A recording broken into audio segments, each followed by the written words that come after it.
Hello, everyone. Hello. Hi. Hi, guys. Welcome. Today, Dr. Zachary New is going to give us a talk. I'm going to introduce him. Dr. Zachary New is an associate professor of psychology in global urban studies of Michigan State University. Dr. New is a renowned researcher. His research focuses on the development of network science methods and the application of these methods in social contexts. He has developed and used a number of cutting-edge research methods to investigate local and global economic development, trends in political polarization in the US Congress, the relationship between social cohesion and spatial segregation, and the persistence of the gap between research and practice in education. Dr. New has written about his work in more than 60 articles and 4 books. He is also currently on the editorial board at 6 journals. He currently serves as the managing editor at Journal of Urban Affairs, the associate editor at Evidence and Policy, Global Networks, and Globalization and World Cities Research Methods. He's also the series editor of Metropolis and Modern Life book series. Dr. New is also a great teacher. He's always there for his students.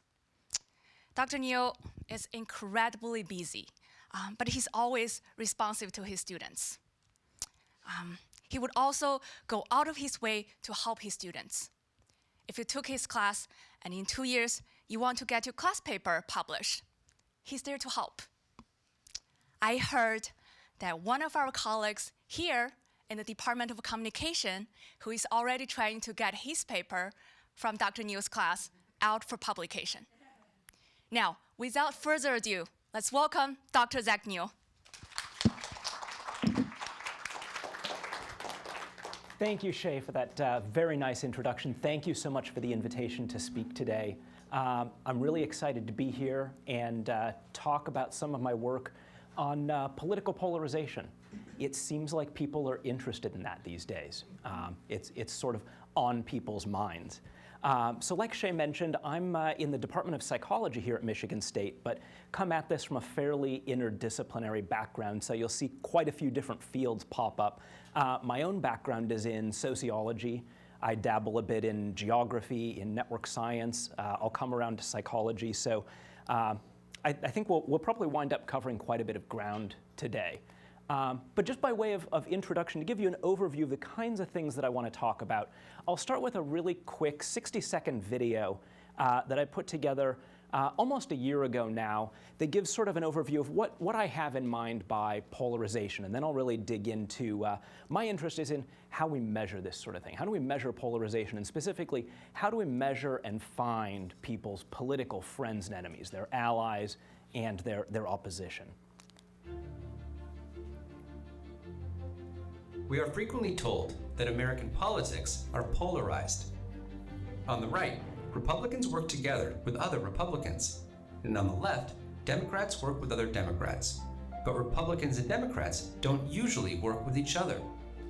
Polarization means that politics is us and them. To understand how bad it actually is, a professor at Michigan State University looked at the networks of every US senator and representative since 1973. In the 1970s and 80s, the Democrats mostly worked together, and the Republicans mostly worked together, but they still sometimes worked across the aisle to pass important legislation. Here's what it looks like now. The Democrats and Republicans almost never work together. We've been moving towards this kind of polarization in both the Senate and the House since the 1970s. But polarization can be even stronger when Republicans and Democrats actually try to undermine and attack each other. When this happens, polarization becomes us versus them. This research shows that even the stronger us versus them polarization has gotten much worse over the past 40 years. It's also shown that it doesn't matter which party is in control. American politics have grown more polarized under both Republican and Democratic-controlled Congresses. It's time for a change.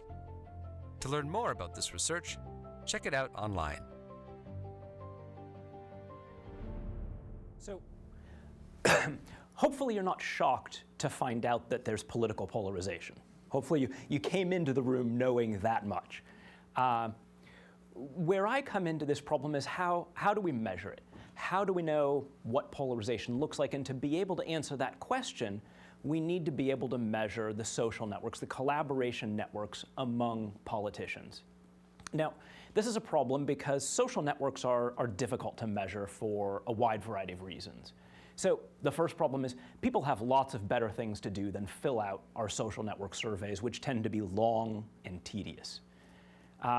There are also cases where people would have good reasons to lie about who their friends are, and especially about who their enemies are. So they may have good reasons to conceal what their networks actually look like. And when it comes to measuring social networks, even very small amounts of missing data, of non-response, can cause a big problem. So this sort of standard survey-based approach to collecting network data is quite challenging, especially if what we're interested in is not just positive relationships among people, but also their negative relationships. This becomes a particular problem if the networks we want to measure are networks among legislators, because they have all three of these issues in spades. So they're busy, there are many of them, and they have very good reasons to lie about their allies and their opposition.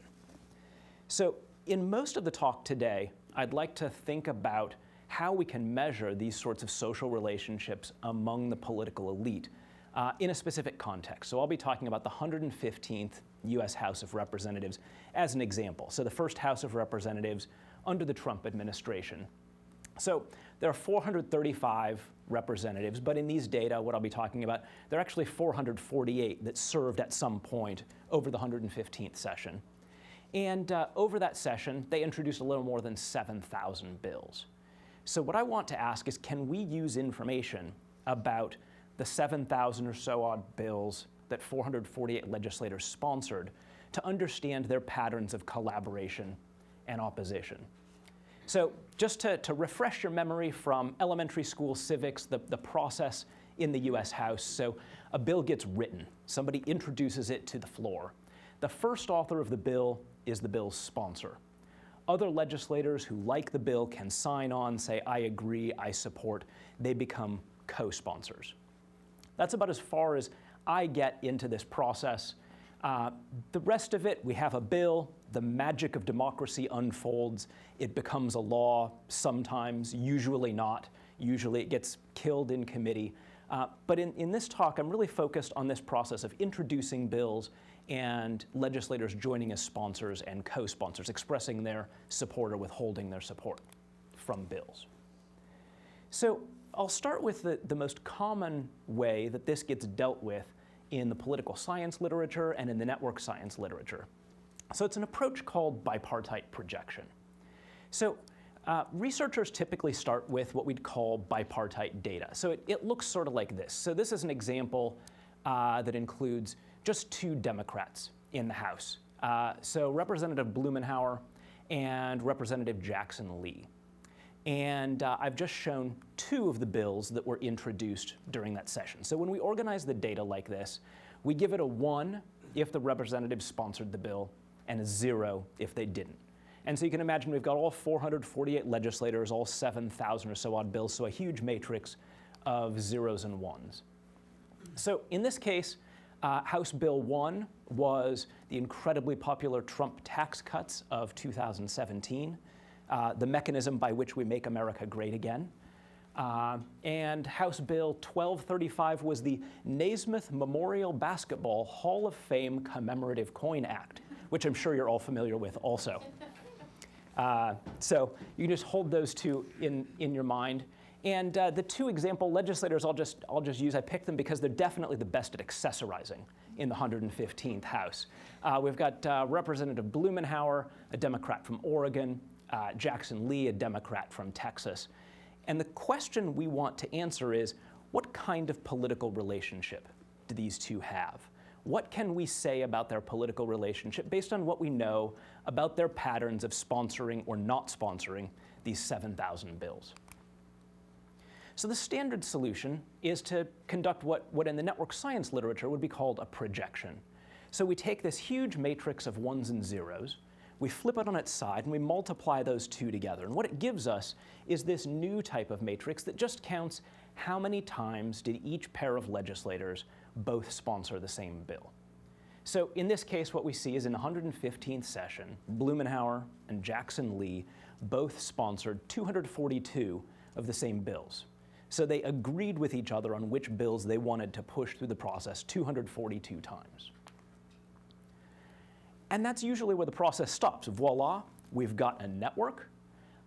It's a really informative network because it contains the strength of these relationships. So we've got a strong relationship between Earl and Shirley in this case. They've got to be collaborators because the strength of this relationship is 242. And that's typically what we see in the literature right now. It doesn't work. And there are a lot of reasons why that doesn't work. And most of my work right now is focused on finding ways to make it work better so that we can make more informed inferences about collaboration and opposition. So the problem is we've got this number, 242. Blumenauer and Jackson-Lee both sponsored 242 bills. We don't know if that's a meaningful number. Compared to what? It's bigger than 0. So they at least agreed on something. So we might say they're collaborators, but maybe we set the threshold a little higher. It's bigger than 50, it's bigger than 100, it's bigger than 200. But we don't really have any guidance on where we set that cutoff to say they've sponsored enough together to really be able to say something definitive. And so the problem is, if we create networks this way, the networks always wind up looking like that. What, in technical terms in the network science literature, it's called a hairball network, as you might expect. The problem with using these bipartite projections to measure networks, not just of legislators, but of anybody, is that they're always hairballs. But they also always have certain structural properties. So they're always dense.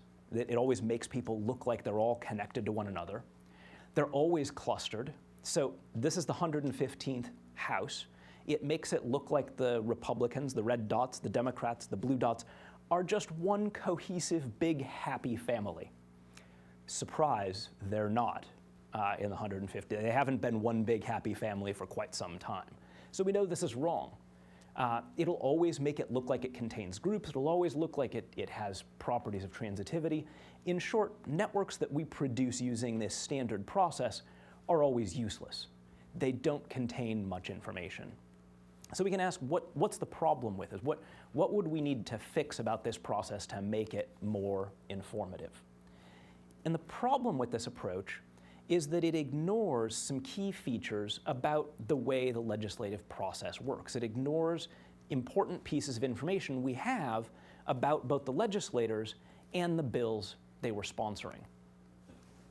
So the first thing that it ignores is the row marginals in this original data. So it ignores the fact that some legislators sponsor more bills than others. So some legislators will sign any old thing that comes across their desk. Others, much stingier about their co-sponsorships. They'll only sign something that really aligns with their ideology. And so you can see there's a difference between the number of bills sponsored by Blumenauer and the number sponsored by Jackson-Lee. The other thing it ignores is how popular or how controversial some of these bills are. So you can see in this example, only 25 representatives sponsored H.R. 1. So remember, H.R. 1 is the wildly unpopular Trump tax cuts.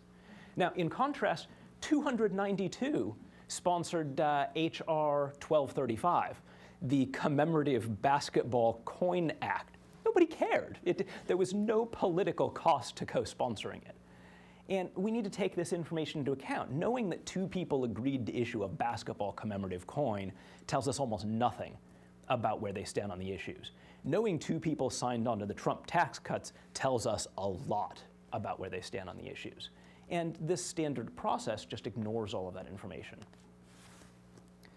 So what we can do then is state what we really want to find out as a hypothesis about these marginal values. So what we really want to know is, did Blumenauer and Jackson-Lee sponsor more bills together than if they were sponsoring these bills randomly under a couple of special conditions, under the conditions that they still each had about the same level of activity. So that is, if the row marginals of the data was roughly the same, and if the bills were roughly the same degree of popularity or being controversial. That is, if the column marginals were roughly the same. So if we hold the conditions of the Congress the same, would we have seen these two representatives sponsor about the same number of bills, even under random conditions? That's the question we want to answer. So to answer that, all we need to know is the distribution of co-sponsorships under this null hypothesis, which it turns out is not a straightforward thing to do. And that's why on some of this work, I've been partnering with colleagues in the mathematics department to try and solve this issue. So we've identified sort of three flavors of ways to solve this issue. So I'll briefly talk about the three, but I really want to focus on one because it seems to give us reasonably good inferences and it matches what we would expect to see in the US Congress. So the first flavor of way of addressing this is called the hypergeometric. It's based on the hypergeometric distribution. So this solution says we're only going to hold this first condition constant. We're going to say legislators at the beginning of the session decide, I have a certain level of involvement. I'm going to sponsor X number of bills. But I haven't decided which bills or where I stand on the issues yet. So the row marginals we're going to hold fixed. But the column marginals could be anything. So the advantage here is that it's very fast. We can do this in just seconds. The disadvantage is that it ignores that some bills are popular, some bills are unpopular. So we've got that one approach. The next approach is a much more constrained approach, the fixed degree sequence model, that says at the beginning of the session, legislators decide how many bills they're going to sponsor, but the popularity of the bills is also fixed. So the row marginals are fixed and the column marginals are fixed. So it says there's much more constraint, much more constrained parameters around the way the Congress will unfold. So this gives us a much cleaner picture of what the bill sponsorship process looks like. The downside is that it's very, very slow. So for something the size of the US House of Representatives, 3 or 4 hours to generate one inference about what the network might look like. So that's a bit of a downside. The third possibility, and this is the one I'll spend a little bit more time on, is the stochastic degree sequence model. So this is a little bit of a more flexible version of, a more flexible way of thinking about the way Congress works. So it simply says that each legislator has some probability that they'll sponsor each bill. So it may or may not align with their ideology. If it aligns with their ideology very closely, high probability of sponsoring it. Not so much, a low but non-zero probability that they would sponsor it. And so it allows for a lot more dynamics in the way legislators get matched up with the bills that they sponsor. So right now this is slow-ish, which is a technical computer science term, but we're speeding it up, and you'll see in just a few minutes, as of a couple weeks ago, we found a way to make it almost instant. So that's good, and this is sort of where we're headed. So what I'd like to do is unpack this a little bit to see what we can learn about it.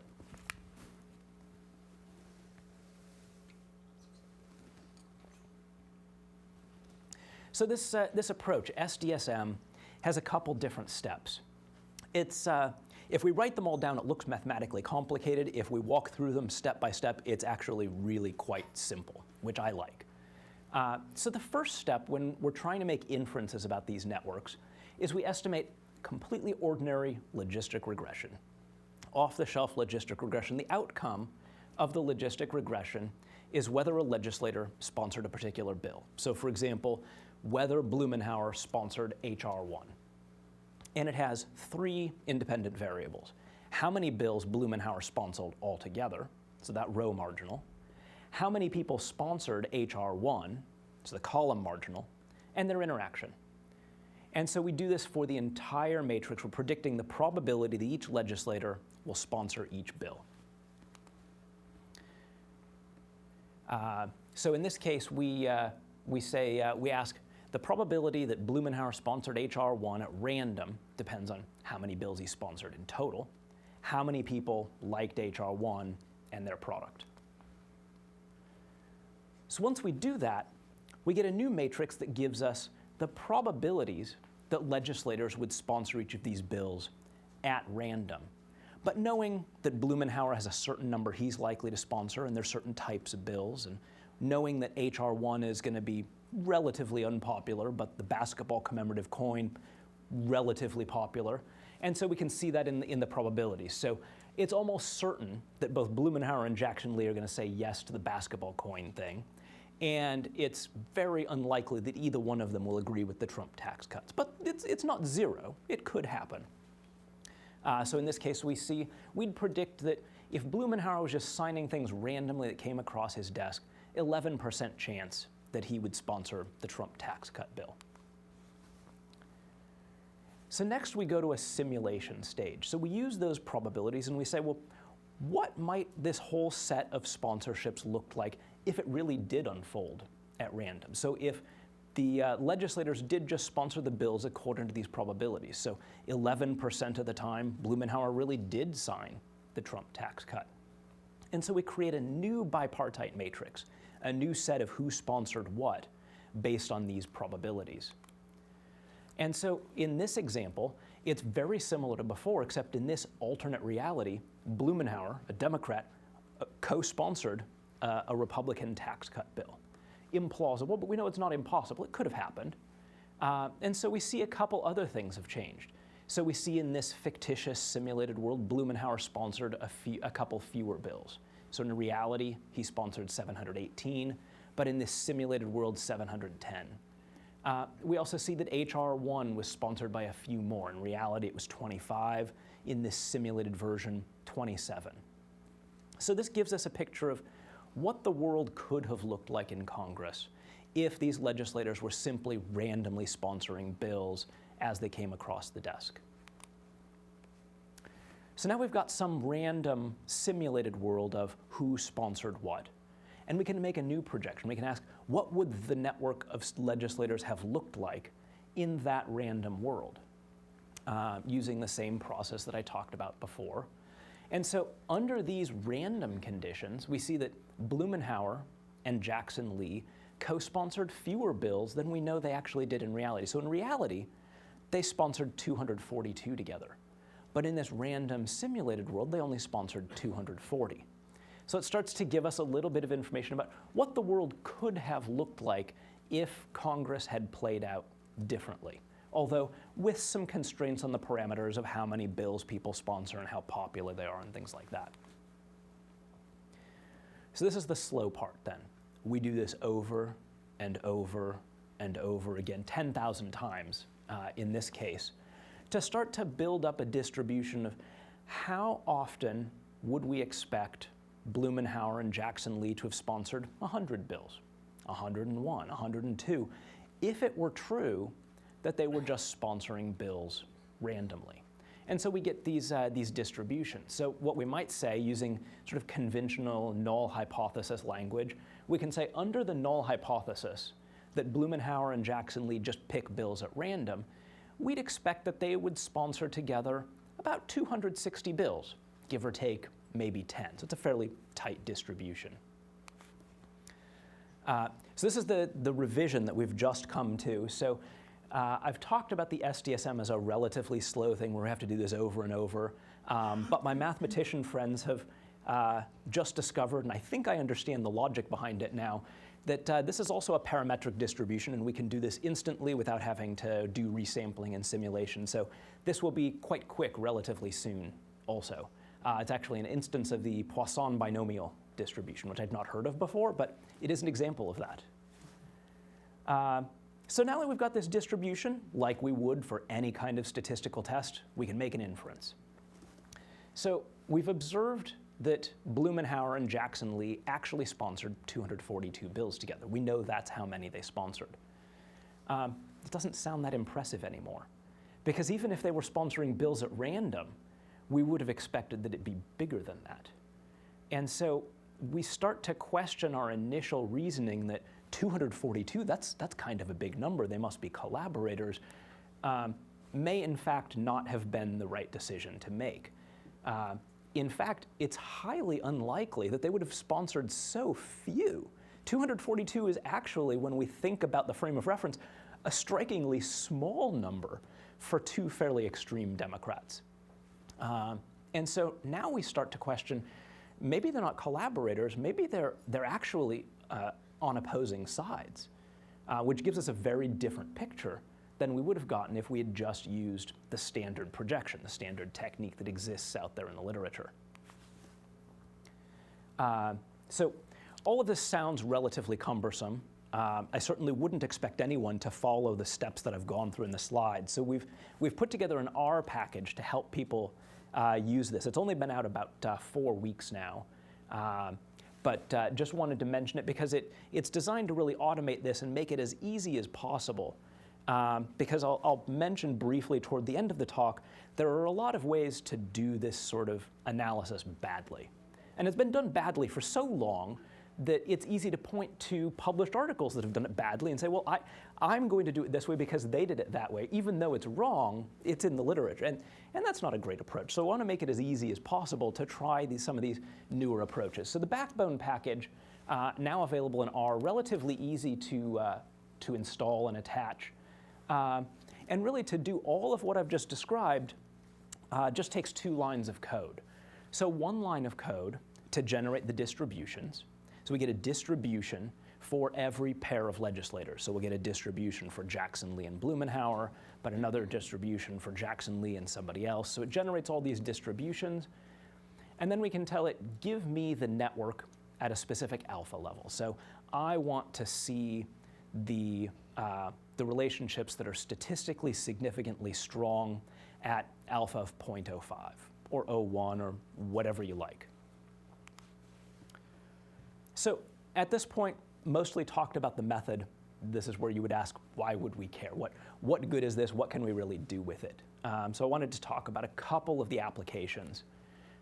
So one application, anytime people are working with network data, they like visualizations. So this is the sort of network, I showed it before, that we get without trying to extract the backbone, without making some kind of an informed inference. This is what we get once we try and filter out those ties, like the Jackson, Lee, Blumenauer 242 co-sponsorships sounded like a lot. It's actually not that much. And once we pull out some of that noise, we start to get a much cleaner picture of what collaboration in Congress actually looks like. Something that I think at least matches what is probably the reality. We have no true ground truth. We haven't interviewed any of them, but I'm fairly confident to say that we're probably fairly polarized in the 115th session. And so I think the one on the right is probably a little closer to reality than the one on the left. So it gives us better visualizations, better understandings of the network data. It can also allow us to find the people that are bipartisan in these situations. So I'm going to switch to the 114th session for some of these examples because we've had the data long enough now to really go through and pick out some people. So this is the 114th House of Representatives session before the Trump administration began.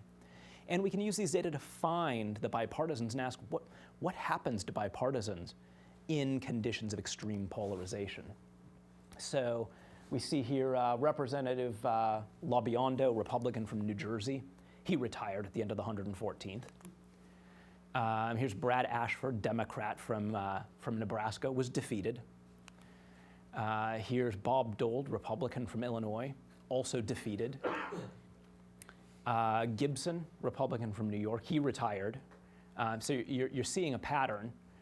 They don't always retire or get defeated. They sometimes stick around, but very, very narrowly, or they leave one chamber and go to the other chamber. So Kristen Sinema, Democrat from Arizona, a very bitter campaign with Martha McSally, who for all sorts of political reasons in Arizona wound up in the Senate herself anyway. So they get to serve together. And so what you're starting to see is under extreme conditions of polarization, it's virtually impossible to be a bipartisan. You can't last very long. You either have to retire or you wind up getting defeated, or if you do stay in and you're a centrist, it's going to be very, very difficult every year to get reelected. So some of the work I've been working on recently, really looking at how we can measure trends in polarization over time, start to pull in balance theory. So we dig deep into the annals of psychology for this to the 40s and Fritz Heider. So the basic idea behind balance theory is we prefer our social relationships, our collaborations to be balanced. So if we think about different ways that three people can have positive and negative relationships with one another. So one possibility is that three people are all friends with each other. This is a balanced triad from Heider's point of view. They all get along, they're all on the same page. In a political situation, we'd think of this as a tight cluster of Democrats that all agree with, or Republicans, so a partisan group. Now, we can still have balanced triads with negative or opposing relationships. So a triad can still be balanced if we've got two people that are friends, or colleagues, or collaborators, and they're both allied against a common third, the common enemy triad. So in the political case, we'd see this if we've got two Democrats that agree with each other and both dislike the same Republican other, or two Republicans that like each other and both dislike the same Democratic other. And so according to balance theory, we would expect that in a social system that contains both positive and negative relationships, they should evolve over time toward balance. So we should expect to see more of the triads in the top row and fewer of the triads on the bottom row. And we can actually count up, of all the triangles in a network, how many of them, what proportion, are balanced ones. And so that's what I've been working on to measure polarization, is asking, do these networks of representatives and senators tend toward balance? Asking if they tend toward balance is useful in the context of polarization because balance theory implies a very specific form of polarization.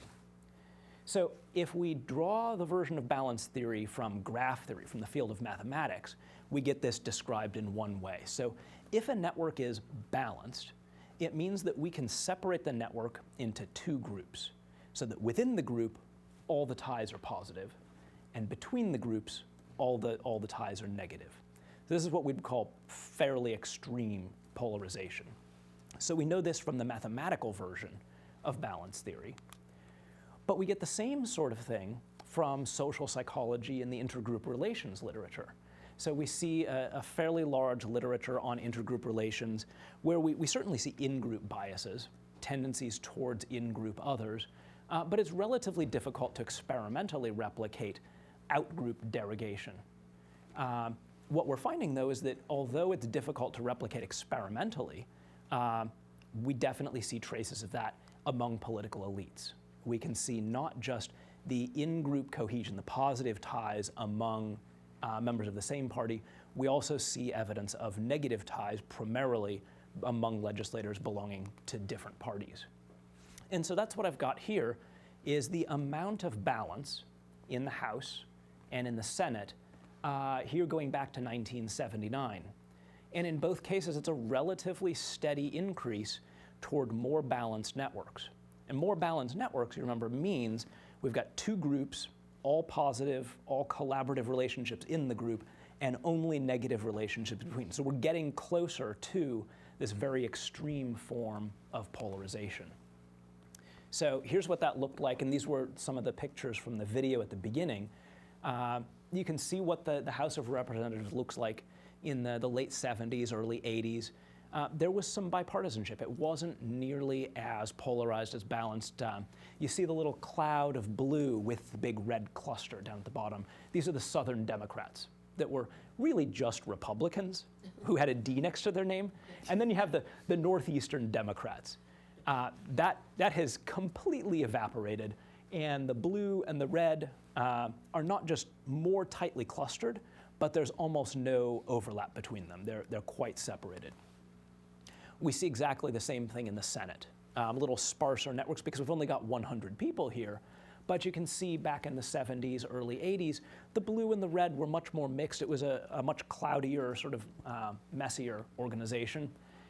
There's no ambiguity in the Senate now about who a Democrat and who a Republican are, and they don't like each other.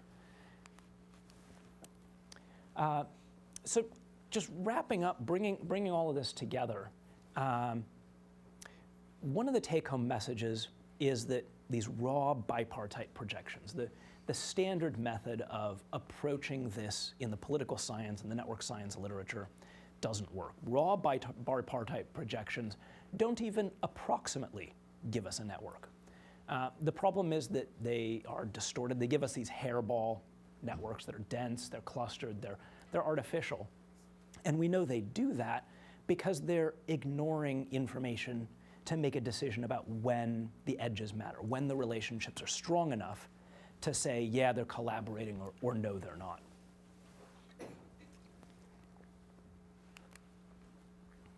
So some of the methods that I've been talking about today, what we're now calling backbones of bipartite projections, give us not a network per se, but approximately a network. And that's important. So they're giving us an inference about what the network might look like. We're not measuring the network directly.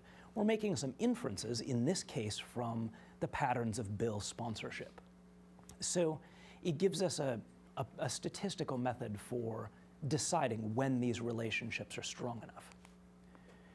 There are, however, some important caveats because it's only approximately giving us a network. So the first caveat is, at least right now, these methods are really slow. We can do them for the US House of Representatives. We cannot do it for networks that have hundreds of millions of people yet, but we're working on it. So the second caveat is that these are what I would call principled inferences. So we're making inferences about who collaborators are, who opposers are, based on data, based on some information, but we don't yet have a way to validate that these networks that we're getting at the other end are right in any particular way. And so that's one of the next steps in this work, is developing some ground truth data where we know what the true network is, so that we can really validate these methods and understand which of these algorithms give us the best, most valid inferences. At least for now, we know that they yield relatively plausible networks in the legislative case. We've used them in the context of children belonging to social groups and clubs. And one of the classic data sets in the network literature is socialite Southern women and the parties that they attend, observed in the 1930s. So it works well in that context.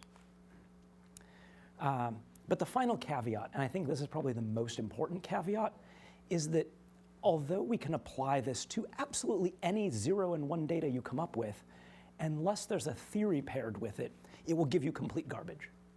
So it is still a method that requires a theory. So in this particular case, we need a theory about why when two people, for example, legislators, share some things in common, for example, bills, this gives us evidence they have a relationship, for example, a collaboration.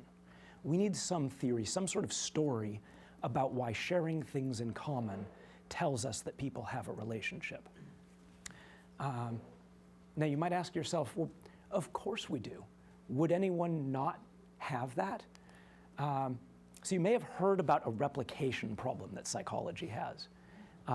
And this is partly implicated because this method has caught on quite rapidly in psychology, the sort of naive bipartite projection version. So for example, I've seen this used to create networks of symptoms. So some mental illnesses have depression and anxiety in common. So we start to say, well, depression and anxiety have a relationship. But it's not clear what kind of relationship symptoms of mental illnesses can have. It's not clear what that would mean.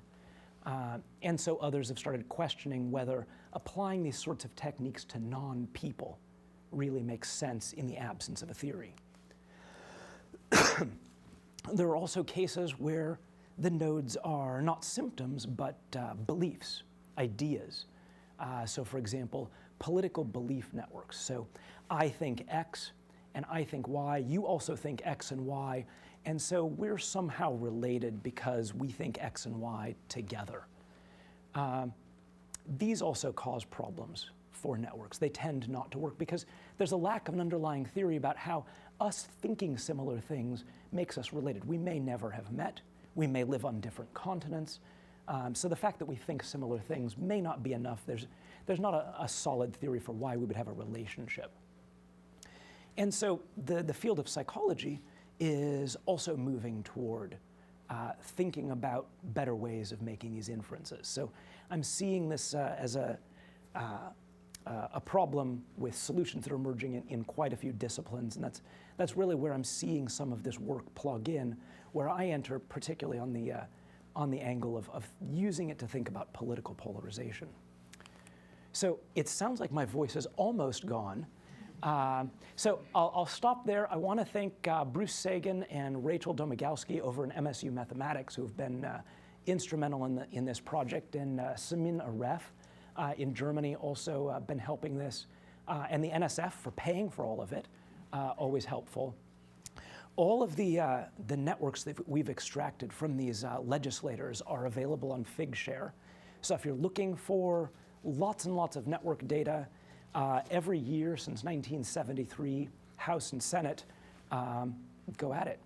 And I'll stop there.